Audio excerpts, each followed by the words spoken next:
Ladies and gentlemen,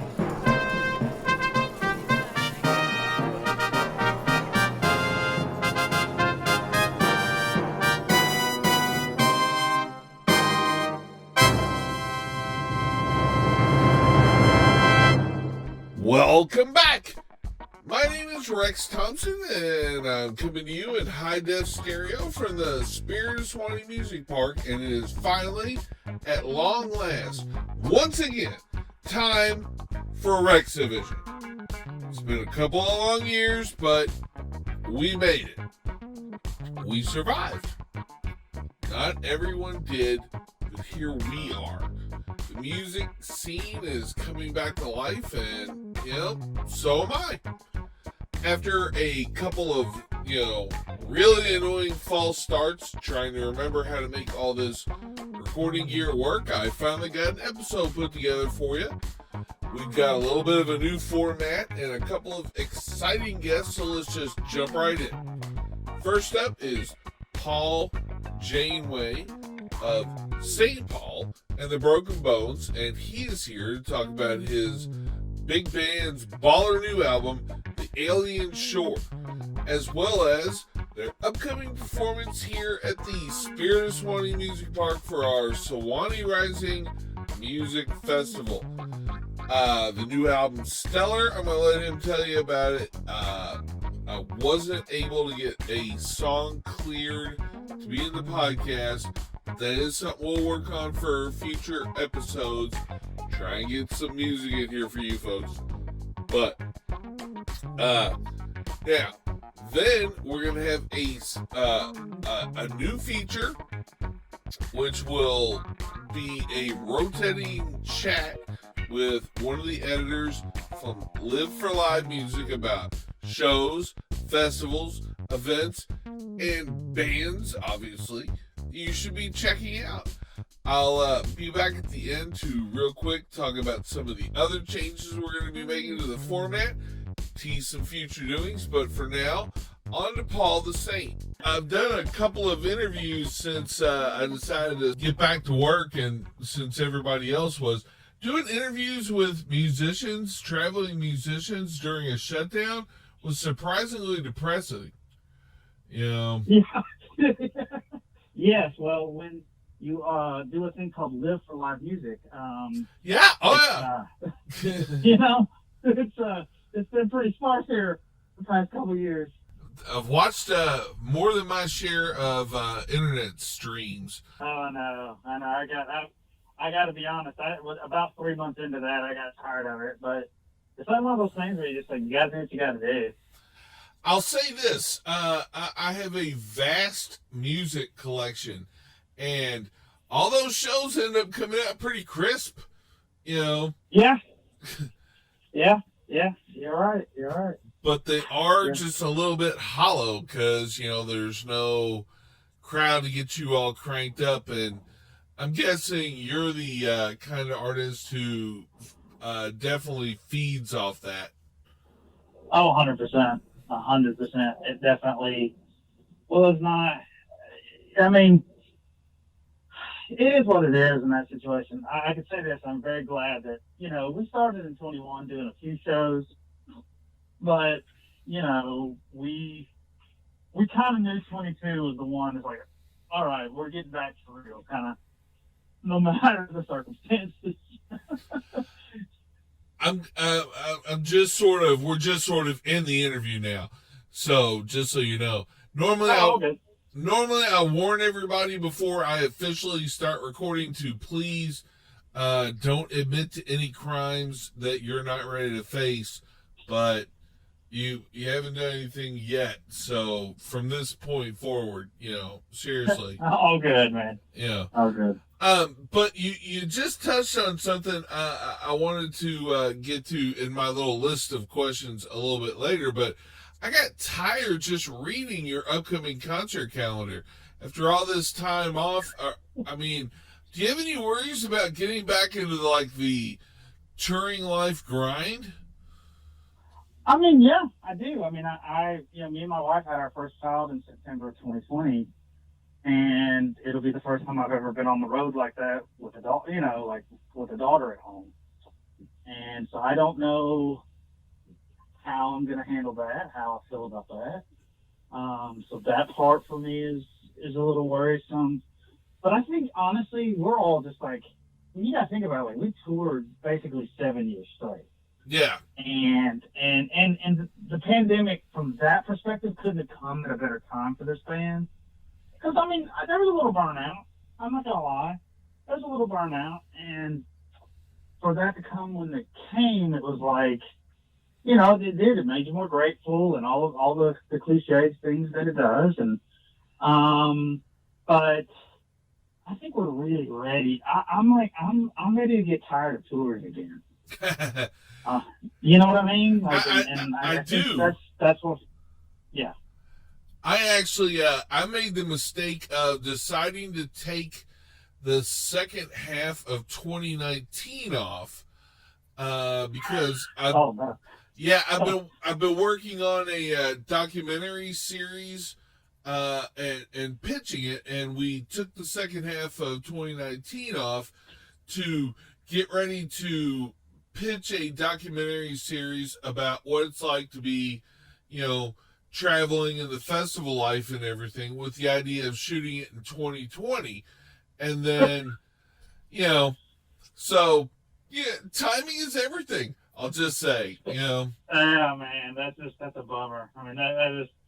I think for us, I mean, it's like this record. Like, this record was done in March of 2020. We've been sitting on this thing for, you know, a while, and so.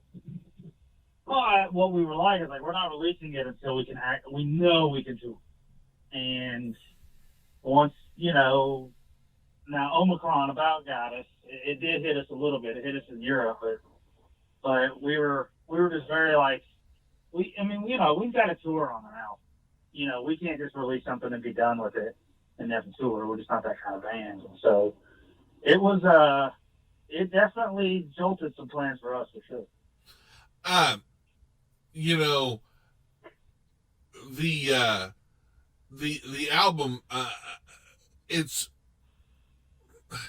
I don't want to sound like overly complimentary, but it is like clearly a step up from the previous material. Did you feel like it was an advancement as you were like writing this stuff for the Alien Shore? I think you always kind of feel that way, you know, when you're in the moment. We knew it was different. You know, we knew it was different. We knew this was going to be a little bit more psychedelic, a little bit more out there. And honestly, like, we say this, and I think this is very true. I think it was the full bloom of this band's entire influence. What we're influenced by entirely, instead of like a segment. And we I don't know, you know, you never know. You know what I mean? Like, you never know. Like, you never know how people are going to respond, or, you know, if you hit the mark or not. I know for us, in a creative standpoint, it was very satisfying. And I think that's a good feeling. Well, you know, that's about when, so it's your fourth album. And that's about when you would think it's either going to gel for you folks or it's not. So, I mean, that's about perfect if you think about it. Right. I mean, that back in the day, that was usually how it went, right? Like, if people were given time to make records, and it was usually that third or fourth album that it's like, okay, that's the realization of everything, and it all kind of comes together. I definitely agree with that. Yeah, your first album is all those great songs that you've been like wowing all the crowds with and got signed with. Your second album is a couple of leftover songs from that, a couple of new songs, and then the song where you complain about being on the road. I think every band has to write that song. And then, yeah, the third and fourth thing, you guys have either figured it out or you haven't. And you definitely have figured it out. The album is dark. The way I've been describing it to people, it's like Southern Gothic horror dance music. Man. Oh, I dig it. I'm all about it. That's great. That's great. I'm all about it. I was like, it's scary, and I want a boogie. You know, Yeah. There's some, like, anecdotal. People love to throw these things out there. Did you really write these after a series? The tunes after a series of nightmares? Is that? I mean, yeah. So I think where it kind of originated the idea is in 2019 I had to get an emergency appendectomy. Okay. And it almost ended my career because of the tube in my vocal cords. So it's not something I told a lot of people about, but it almost put me. I almost had to start thinking about another career path because of what happened. But that night I'd never spent a night in the hospital as an adult. Ooh. But I'm like hooked up on morphine and all that. And you do have these like really weird dreams and kind of that in between sleep and awake. And I kind of I think that was that was kind of where it originated. I've had a couple of near-death experiences that have landed me in the hospital for very long stretches. And I had this is what, like, as I was reading just sort of the liner notes and, like, the introduction of it, I got really interested because during, like, one of those streaks, I had a series of fever dreams that haunt my ass to now. And I was like, did he have, like, something similar and then, write down a whole bunch of songs from that? Yeah, I mean, I think I definitely took from that experience. It's not all that. You know what I mean? It's not like I sat there and wrote a whole record in that time, but it's definitely elements of that for sure. Yeah, well, I mean, like, does it feel a little weird to revisit that on stage?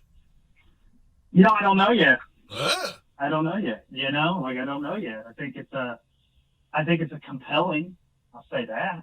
Yeah. But I don't know. Yeah, it's weird. Some of it's kind of seared in your brain, right? Some of the imagery, and so obviously that shows up on the record. Some no, I don't know. I'm interested in seeing what happens. I mean, we played a few of the songs live. I mean, when you play it live, it is like therapy. Like you do it so much that it doesn't have the same mental impact that it did maybe the first time you played it. Yeah, and you've got the old trick of, if it starts to get a little too much for you, you can just sort of look out into the crowd and find somebody to, like, lock on to. Right, exactly. It's that's why I think I like kind of performing in that, because like you do, like, not that you become numb to it, but you get comfortable with it. And I think that's it's like therapy, or in a lot of ways. We touched on the fact that the band's sound has evolved a little bit. How much of the musical identity of the band is like a conscious choice to gel, and how much of that is just the natural result of playing? I think for me, it feels very, very much like a natural progression. I don't think. I mean, I think if you listen to album one and this one, you would go, "That's a different band." You know what I mean? Like, that's a different band. But I think if you listen to album three to this one, you can hear elements in album three that are in this record. And so I feel like it's been a natural kind of just, playing with the band and where the band's going. None of it felt forced. You know what I mean? Like, we're trying to do, like, we were experimenting, but none of it was just like, oh, this is totally out of left field. We all felt pretty, like a natural progression. We knew we were stretching, our palate, but I don't know. It's weird. I don't think we ever felt like we were unnaturally doing something. Yeah, I mean, you just mentioned the concept of stretching your palate, and like, so say the song Hunter and His Hounds, there's like a song that gets or there's a note that gets stretched to almost torturous lengths in that thing. You know, Right. I mean, I hear elements of late 90s, early aughties Radiohead in there. Would it be wrong to list them as inspirato for the band, or like some of you I mean, guys? they're a huge inspiration. Like, I mean, they are a band that I think all of us pretty much admire. I mean, it's a band that Jesse and I bond over. It's a band, and I don't think there's any doubt about that. I think that is a really big influence, and a band like Portishead is another one that There you go. Really big influence. Really big influence on this band. And we haven't really gotten to explore that as much as maybe like the kind of soul thing or whatever. It was a lot of fun. But yeah, that's a very accurate assessment, I would say. It's one of the weird things about COVID and the quarantine and everything. Like you said, you'd been on the road for 7 years. A lot of bands probably would have maybe scheduled 6 months off before the studio. But like you said, you had this album ready to go, and it sounds like, you were ready to just pop back out there. Is that about right? Right. Yeah. So you wouldn't have even gotten that break. I'm wondering how many dark, introspective... See, I was wondering when this material was written, because I figured if it was written in motel rooms, it had to be pre-pandemic, but if it was recorded during the pandemic, then I could see some of that darkness and sort of psychedelicness that's crept into this. I did exactly what you mentioned. I listened to all 4 of your albums twice to get ready for this, and it's definitely a jumpy progression. If you look at it like that, and you might have gotten lucky, with all this, like you said. So I don't know that there was a question in there. More observational. Yeah, I didn't. Yeah, I mean, for me, I don't know how it all would have laid out had we been able to release this immediately. I really don't. But it caused a stir within our team for sure. I think some folks were like, I don't get it. so it would have been interesting had to jump right back into it. Now, a lot has been made from your religious roots, and the opening track comes off as sort of a space-age prayer to Fuzzbach Jesus. With the dissatisfaction with some of the ways of organized religion that you've mentioned, do you get a little extra satisfaction in turning some of the tools of preaching towards like this different creative use? Yeah, I think so. I mean, I think that's that's kind of what my DNA. It's kind of in my DNA at this point, and it is fun to kind of use it in those terms for sure. Also, this is a personal note. I had literally the best introduction to your band humanly possible. There was a chick I really dug, and you were playing at a festival that she was playing at, and I was going there to visit her, and she was like, no matter what, we got to go watch this other band. And I was like, why? And she's like, because you're going to dance with me when this other band plays. And I was like, that is highly unlikely. And I got there, and damned if I didn't get out there and like ended up slow dancing to one of your songs. And I was like, I've had it in my head to say thank you for this for quite a while. So, thank you for this. That was that's awesome. That's yeah. good to know. Oh yeah.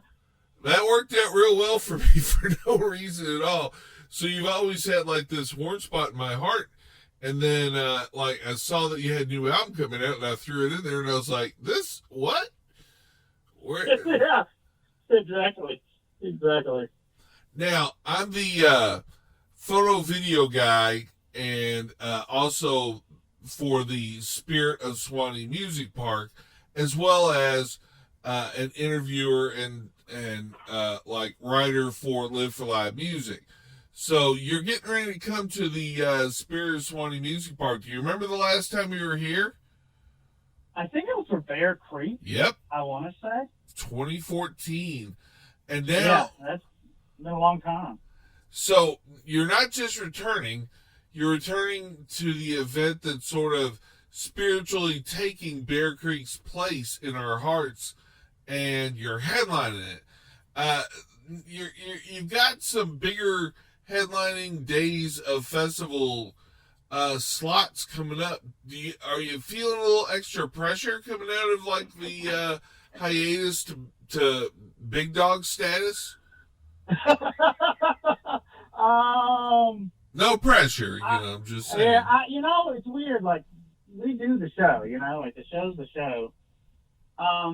Depending on the vibe, we try to mix up the show. Like, we try to do different things, and I don't know, man.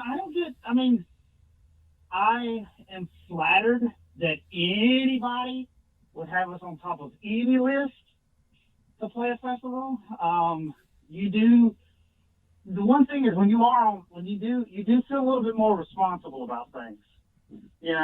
Like you kind of like, I hope everybody's having a good time, and you know what I mean? Like, you do feel that responsibility. But there's a reason why somebody wanted us to do it at that, you know what I mean? So you're like, you do your show, and we do our show whether there's 50 people or 50,000. Like, we don't really discriminate as far as that goes. So that's been the good thing. By the time we get there, we'll have a tour under our belt, so we'll be locked and loaded by the time we get there to the festival. Nice. Well, you're going to be in the our beloved amphitheater. I know you're from Alabama, so you're familiar with Live Oaks and Spanish Moss. Oh, yeah. And the way the concert lights filtered through the Spanish Moss during like the headlining slots and everything, it's pretty magical. So you're gonna have the best setting humanly possible. We got that covered for you. Well, we'll try and deliver, I guess. I hope we can. I hope people are. I'm just glad that we're getting to play a festival, and those kinds of festivals can be really fun because everyone's really, they're down. You know what I mean? You don't have to convince anybody.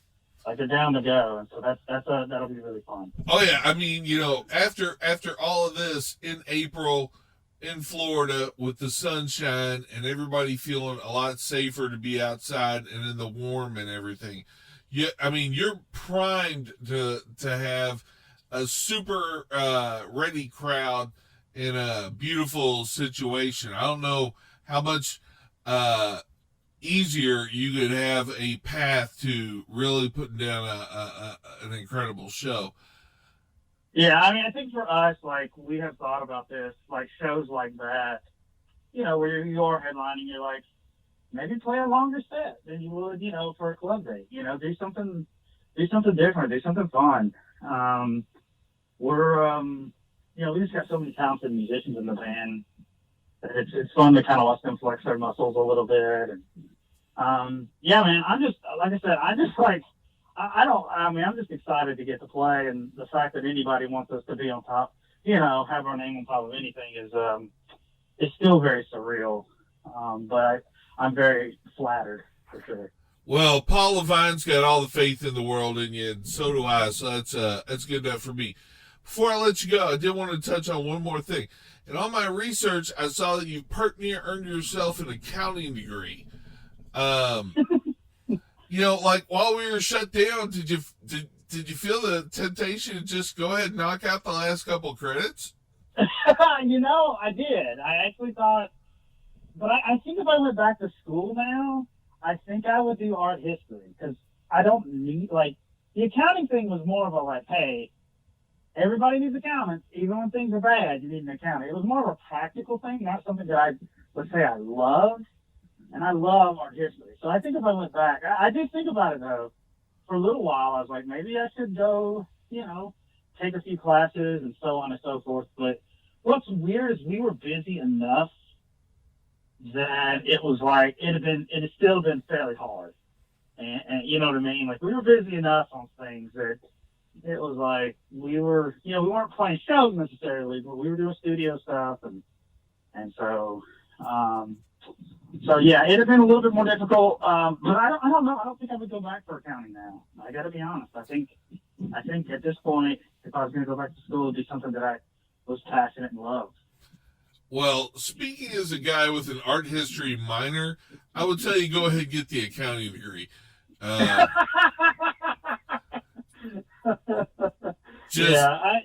It's weird at this point, man. Like, I feel you. I just, I guess I don't know. I don't know if I could. I mean, I've done this now. You know what I mean? I think this has ruined me. Like, yeah. I know, you know what I mean? Like, I'm doing something that I really enjoy doing, and I don't think I would really enjoy accounting. I find it fascinating, but I don't know if I would really enjoy it. And I think that would be the hardest thing. So, God willing, I won't have to worry about it. Hard to keep them down on the farm once they've seen the lights of L.A., as they say. Yeah. Well, thanks so much for carving a little chunk of time off for us.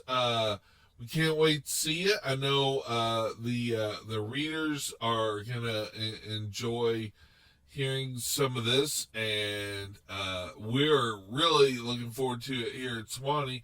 Hearing anything that isn't just the sound of quiet from our stage. So, I'm with you, my friend. I'm with you.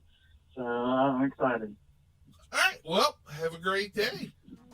All right. You too. Hey, kids. Did you know that the Spirit of Swanee Music Park is more than just the most wonderful place for outdoor music festivals in the country? Yep. It's also a year-round campground / event center where all kinds of fun in the sun can be had. No better place to do anything from host a wedding or a family reunion, or just come down, unplug, swim in the river, tour the miles of trails, play disc golf, eat a delicious meal at our cafe, or just hide out for the world like I do. It's great. You can find us online at www.musicliveshere.com, or you can call the office during business hours at 386-364-1683. That's 386-364-1683, or www.musicliveshere.com. Yay! Now let's talk to Andrew O'Brien, the editor-in-chief of Live for Live Music. I bet he's got some interesting things to tell us. Ooh. So, welcome to the new segment, folks, where we talk to at least a member of the editorial board of Live for Live Music. Ostensibly, my boss, though I recognize no such office in anything I do. Oh no, Rex can't be tamed. No. Can't put a saddle on this bad boy. Now, could I get you to introduce yourself? Of course. Where are my manners? I'm Andrew O'Brien. I'm the editor-in-chief at Live for Live Music. I've been working with Rex for, it's got to be like half a decade now at this point, right? It's all lies. I mean, your memory actually works. Mine doesn't. So we'll say yes. 5 years sounds about right.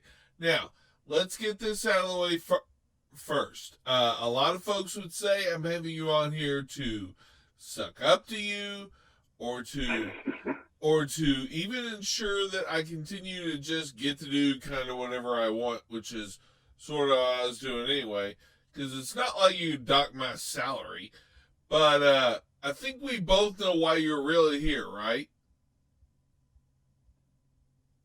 Man, you really set me up there for knowing something, but I'm clueless. Why don't you tell me? Charlie? Oh, well, yeah, there is the Charlie of it all. Yeah. Has this wonderful smelly pup upstairs. So what we're saying is he has a wonderful dog, and as is my habit when I travel the country, whenever I can, stay with people instead of getting uber expensive hotel rooms and such, because poor and all that. It's not, again, Live for Loud Music, not really known for making millionaires, but they are known for making people's dreams come true. So, it's a bit of a trade-off. But luckily, Andrew has the bestest dog in the whole wide world. Yay. He really is the bestest. I have to show you, he's been having a little trouble getting up and down the stairs to go outside, so we built him like a doggy handicap ramp. Nice. Like nails welcome mats onto it and stuff. It's adorable. He hates it though. You have to be really persistent to get him to actually use the ramp. It works. Have you caught him using it when he didn't think you guys were around? At this point, he'll go down on his own, but he'll still go for the stairs and fall down rather than trying to go up it. Gotcha. Which is the bane of his existence, that rant. One day. I think he's just hoping you'll carry him up. That would be. He needs to take note of when I start to do things for him that he doesn't have to do anymore. Yeah, there is that. Okay. Before we get to the actual topic of why I had you on here for the week, one of the things I want to do when I have you on is to see if there were any shows that you just saw that you'd like to shout out, musician friends, if there was anything that you wrote about that you wish you could have written more about over the course of the last week, or if there's just anything out there that you sort of want to bring to the attention of the music community at large. Well, I mean, there's so much. So with For Live Music, me and a small team, including Rex, we churn out a bunch of news about a bunch of different music all the time. And there's so much cool stuff going on, particularly now as things sort of start to fully blossom in a way they haven't really in a couple of years in terms of concerts. So I was just talking about how this past week, between the 14th and whatever Sunday was, the 20th, I went to 5 shows, 5 different nights. Ooh. All in Brooklyn. And all like different and amazing. And so this week, since that's the first time I've done anything like that with that sort of frequency since pre-pandemic, for sure. And since I'm just still sort of like gobsmacked about that, let me just run you down. So first, Monday, we had Valentine's Day, of course. I can't just call it Monday. It was Valentine's Day. Myself and my lovely fiance went to Brooklyn Bowl and slow danced to DJ Questlove. It was great. It was super fun. It was a soft show, right? It's not really, I don't know if I'd call it a show. It was more of a get-together. But a cool thing going on, nonetheless. Then, Wednesday night, one of my favorites recently, Neil Francis, keyboard player, soul singer out of Chicago. We went to see him in Williamsburg. That was amazing. He's on tour. Catch him if you can. Really fantastic. He's got a new album out called In Plain Sight.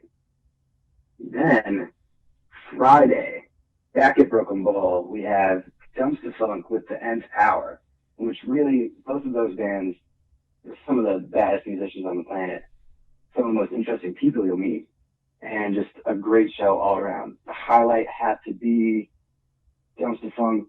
This is, a couple days after Betty Davis had passed, and they played this awesome version of, I'm trying to remember the song. If I'm lucky, I might get picked up. One of those old, from the self-titled album. And Nikki Glaspie came out and sang it from the Nth Power. She usually plays drums. You might see her sing a little bit in Kamani, one of her newer bands, but she really just gets out there and rips it when she's got a mic in her hands. It's let Nikki sing more. I think that's the goal here. Nikki Glaspie, not just a badass drummer, but a very badass singer and performer. Then Saturday night, we've got Aqueous at this new venue right in our neighborhood called Brooklyn Made. This was a show that had been postponed a couple first for Omicron a couple months ago, and then again last month, the postponed date got postponed again because of the snowstorm. So this was like a long time coming, this show. The horn section came and sat in. We played like a Steely Dan tune.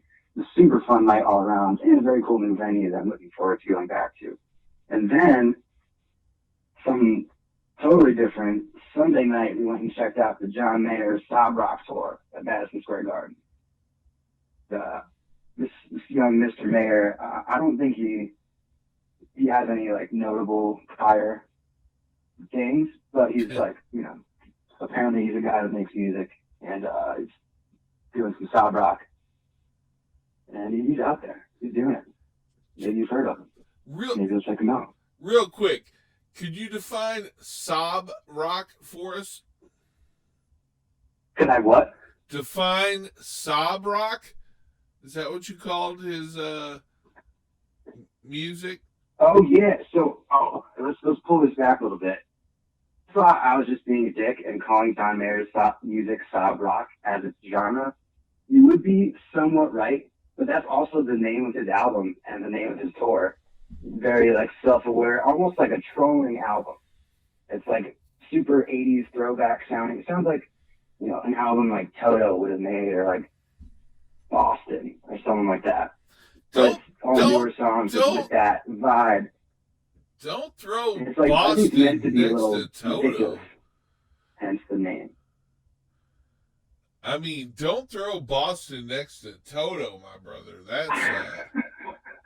That's you know what I mean, though. Like, I mean, like it's supposed to be of a different era, I think, but also like very recognizing, like, I'm the Your Body Is a Wonderland guy, and like obviously this is corny. It's from the heart, and eventually you're gonna love singing these songs. Maybe it won't be now, but at some point. And I sort of already feel it happening. Like at first I was like, wow, this is so corny, and then I'm months later, I'm like humming songs to myself.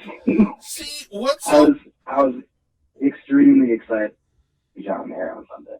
See, I by mean, the end of it. I grew up in the yacht rock era. I am, I was born in 1970. Literally, all that shit was hitting me as I was 7, 8, and 9. Black Sabbath was dropping new albums when I was 5 with Ozzy. And then, like, 2 years later, it was the If You Like Pina Colada songs. You know, and I was a little kid and didn't understand. I just thought that's how music went, you know. Some shit was super heavy and some shit was super mellow. You know, and I was very happy about that. But don't throw weak ass Toto up next to Cosmic Boston. Whoa. I will give you that Boston is awesome. But don't you say another bad word about Toto. I badmouth Toto then. I will badmouth Toto now. I've been fairly... And then before we get off of this, points to Mayer for really recreating that vibe, because he went out and got Greg Phone Games and Manny Castro from Toto to be in his band this tour. So when you're listening to it and you're like, it sounds like Toto, you're right in some way. Well, it's those guys. In my continuing urge to badmouth Toto, I will say that I'm not surprised that they had the free time to go join another. You still have fun, Rex. Snap! This is sort of me having fun. Here's the thing. I actually, first of all, it's like my podcast. Second of all,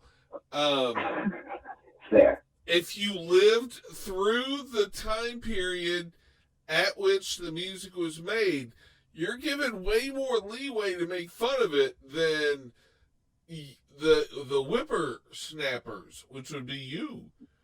You know. That's true, or the olds Like, you can't talk to me about, I'm grasping for a good example. Yeah. Like, what was cool when I was in like grade school? Like Avril Lavigne? I don't know. Yeah, I will say this.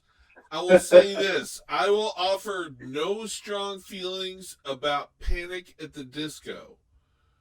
I do like a couple of their songs. There's a couple of bands like that I've just literally never even heard. I just know the names of them from like the Audis, you know. Yeah. I mean, like, I'm aware they exist, but, you know, that's about the extent of it for me. That's as far as it goes, huh? Yeah, you know, it's weird. As you get older, sometimes you stop paying attention to the new stuff. I really have tried to continue to research and search out new music, but the older I get, I gotta admit, I tend towards searching out festival-style bands, i.e. funk and soul bands, and, you know, more jazz, more older kind of stuff, but I did not sort of the pop rock jam stuff of the Audis. Good luck. I got no idea. That's another reason you're here. Now, you touched on the main reason you're here already, which is we're going to have you pop on once a week for a little of this witty repartee like we just had. You know, so if you enjoyed that, you'll get a smidge more almost every week. But also, I just wanted to get sort of a big picture view from you, because you're one of the people who looks at the music festival scene like I do, sort of from a step at reserve, you know, because you do so much writing about it. So literally the first thing I would be remiss to not mention this is we are coming out of a 2-year pandemic where probably, I would guess, 70% of the articles you've written have been such and such was canceled, such and such is postponed, this band lost a member to COVID. You know, how has it been trying to run a music news website as an editor when, you know, all the news is bad? Man, that's a good question. Thank you. I guess it's always good when your editor boss says that's a good question. You know, you feel like, all right. Hey, I mean, I'm in the business of entertaining good questions. I mean, now, first of all, yes, it fucking sucked. I don't know if I can say fucking. Can I say fucking? I mean, there's. Have you been grabbed up by cops from behind you yet in your wherever you're at? Because if not, I say go for it. Yeah. All right. Well, it fucking sucks that everything got canceled. Because, you know, and it happened so fast, too. You know, things are planned so far out, right? So, like, we had stuff planned for 6 months from then, and we also had, like, a festival that was supposed to go on March 23rd, 2020. So, like, right there, like, we ended up canceling a week out from it, or it was, like, one day before everything was just canceled. And then it's, like, several weeks of just, like, cancel, nothing but cancels, right? And then that sort of ebbed and flowed over the course of it. But I think that concerts slowed down. But the slowing of the concerts was news in itself. Like, I've talked to a bunch of people who were like, oh, you're in the music industry, right? Did you get furloughed? Like, what did you do with all your time? There's no music. Like, well, as much as I'm in the music industry, I'm in the news industry, and there's just as much news, if not more news, when things are changing and getting canceled as rapidly as they were. So we didn't, like, stop. It just came. The cancellation stuff came so quickly that we stopped covering individual cancellations and put together one big guide. And then that big guide got too ridiculous to maintain because there were so many things getting added all the time that we condensed it from, like, an exhaustive piece into just, like, snapshots. And every day we'd give a snapshot of, like, these things are opening and these things are closing, and here's how this is changing and this is changing. And like, it's been interesting to look back now, you know, because you can see if you go back early, you see like the rise of drive-in shows. First, it's just like, look at what these weird people in Denmark are doing to have concerts. And then you scroll up a few months and it's like, there's a full-on jam band concert circuit in the Northeast, fully functioning, pumping out shows. So it was cool in that sense to be able to watch this thing that's affecting every facet of the world, but our sort of corner of it in this very unique way, seeing that develop over time. But every time I have to write anything about this is canceled, whatever, like, the first thought was like, fuck. There's a lot of just unattached cursing. Like, you ever seen The Wire? Yes. You better say it. Yes. Well, for those of you who haven't, there's one scene in The Wire where it's two detectives figuring out a murder scene and how it all went without speaking and just being like, fuck. Motherfucker. But I'm sorry. If the F word's not cool, we're really scared on this episode. No, we're fine.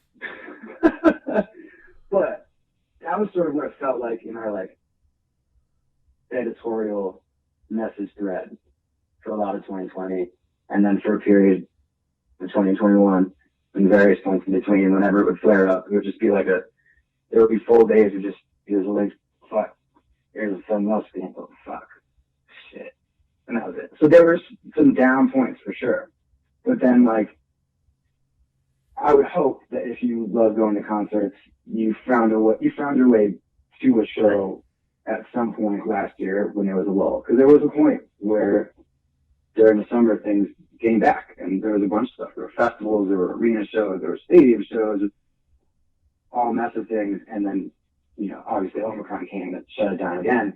We're now coming back out of it.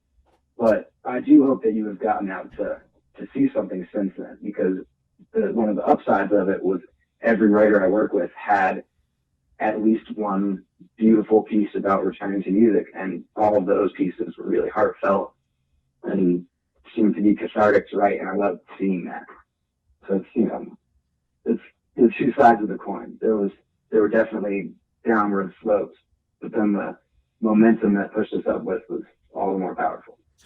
You know, I hadn't really thought about that when asking you to do this. What I really wanted to do was get what you so well covered, was like just the flexibility that was necessary for someone in your position to, you know, you probably developed writing muscles that you never would have otherwise. You know, you weren't describing things of joy.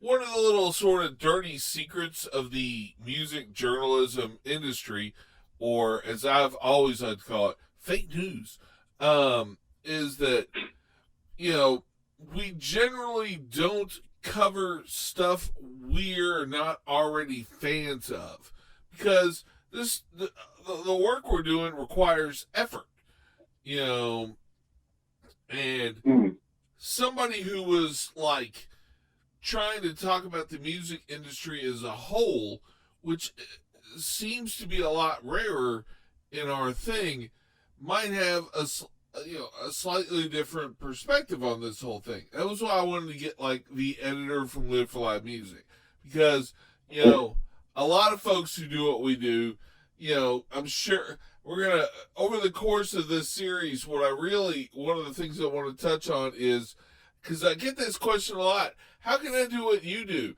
I really want to get the Andrew's favorite ways to not be bugged, you know, to not be pitched stories, you know, because, I mean, I believe you've had people come up to you at funerals, you know, with ideas and such, you know, you got people falling out of the sky with pitches for you, right? Sure. I mean, I'm looking at my email inbox right now. Okay. I don't guess how many are in there in my work box. Unread. So, for a 24-hour period, what would be an average? Oh, I don't even know. I haven't been at zero in longer than I can remember. I'm looking at the number 46,762. Jesus. And so that's just like years of unread stuff that I'm like, I really, if anyone tried to email me, I really do try my best to get through everything every day.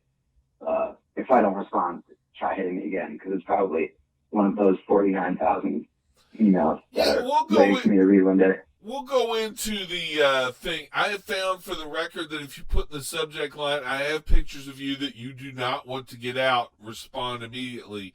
Works pretty well. That will get his attention. Works. You know, I tend to respond to those messages in a timely manner. You know, yeah. I mean, fear is a great motivator for getting that opening click. You know, where you take that from there, that's up to you and Andrew. But, you know, I'm not trying to tell you folks how to blackmail somebody, but I am suggesting that blackmail is a good idea. To backtrack just for 1 second, you hit on one thing I wanted to touch on before I let you get out of here, because I know you've had a long day. I was thinking about the fact, again, that you would have this big overview, but what I wasn't really thinking about was you would also, besides all the inundation of, you know, things that are being canceled, things that are being delayed, and all the little, you know, pop-ups you're going to have to write, you had to read everybody else's versions of those on top of that, you know. So you were taking another whole round of punches on top of the ones that you were just receiving from the ether. Then you had to take them from fans and such. Sure. And coworkers. That's kind of a bummer. So, okay, poor Andrew. We all feel proper. All right, I would hate to leave it on that note. It is not poor Andrew. Oh, but that's why they come back for part 2. Is poor Andrew's life still like that, or is it all wonderful and glowing and sunshiny now? You know? Oh man, I mean, look, I don't know if you were one of these people. I've talked to a lot of people about it, and it seems like people were split, right? There were some people who, like, you know, just didn't want to pay attention to COVID stuff, and they would rather not, you know, just keep their head down. And there's me, like, sitting here analyzing numbers every day, and like, all right, when was the last date that we had this 7 days within this county? It's like I've poured over all of that so much to the point of insanity almost at times over the last 2 years that the last 2 weeks not thinking about it so much has been blissful. It's been great. So I'm hoping this continues. I'm hoping that was the big spike at the end and now we're done. Going through huge struggles. I think everybody out there who's made it through a particularly bad time knows how it goes. You think about, you know, if something really horrible happens to you and it keeps happening, or it's just a horrible situation that's going to slowly fade. It fades a little bit, maybe percolates up, fades a little bit, and then you start to notice entire days go by where you don't think of it. I don't think we're to that point yet, but I think we're starting to see that, edges of it at least, on the horizon. Would you agree with that? Yeah, I don't think I've gone a full day without thinking about COVID, but like. Oh, you know, certainly.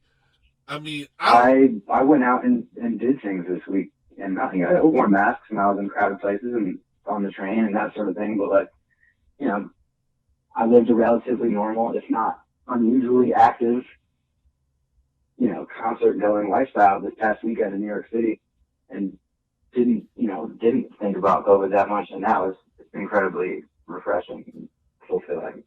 And I hope we can keep doing that. So there's your positive note, Mr. I want to end on a positive note, man. Exactly, man. We're on the right track. It's started. It's coming. Okay, so thank you for coming on for your record first appearance on the Rex Division podcast. We're going to listen to a little something from our sponsor. We don't actually have one, so I'm going to do like a fake commercial here in the middle for literally nobody. And then we're going to talk to Paul Janeway of St. Paul and the Broken Bones about their newest album, The Alien Shore. about being an ex-preacher in training, about what it's like to follow a segment where the F-bomb was so gratuitously dropped. I would like to know that. It's going to be a wonderful show. Thanks for coming by, Andrew. We'll talk to you soon. Absolutely. Take care. Now, finally, little, I think they call it housekeeping, as we start to shuttle out of this episode. We have guests like Keller Williams, Paul Hoffman from Green Sky Bluegrass. We have festival promoters like Beth Judy and Paul Levine. We have mandolin Sierra Hull, just Del McCurry. We have tons of guests on the way. On a personal note, they're monkeying with my thyroid med, which has me a little, mush mouth at times. You're going to hear it in the podcast. There's nothing I can do about it till they get me fixed. They tell me I'm alright. I seem fairly sharp.